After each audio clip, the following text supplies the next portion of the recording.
liquor, put that into real estate.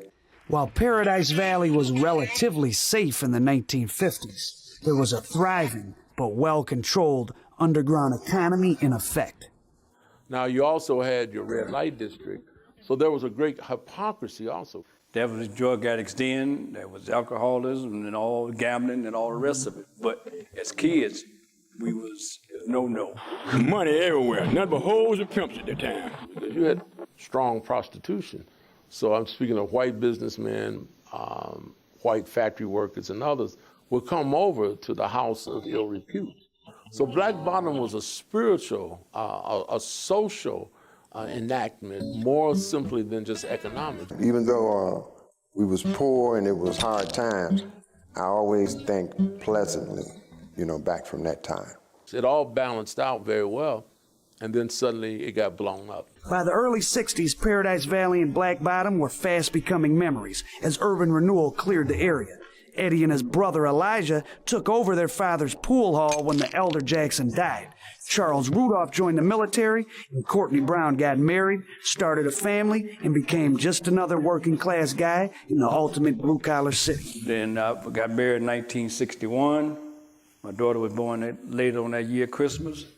My son was born 3 days later, on the 28th of December, 1964.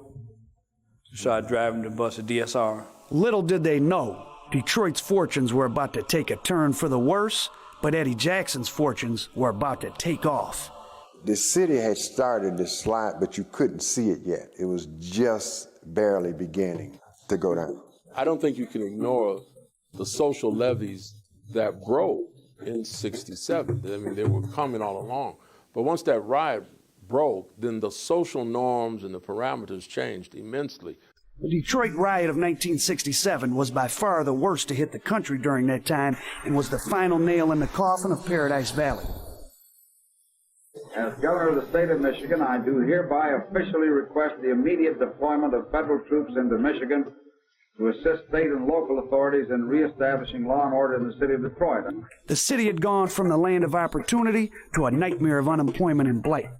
Then the heroin moved in. The heroin is so strong over in the Orient, you can't snort it, you can't shoot. They were smoking. Guys came back with a habit. The local drug couldn't support it. When Eddie Jackson's father died, he left his sons Eddie and Elijah a substantial inheritance. But by 1969, the money was long gone, thanks to the brothers' penchant for the good life. Eddie went to work in an auto plant, but was injured. The insurance company won't pay me. So you got a pretty good understanding of the procedure. Once you read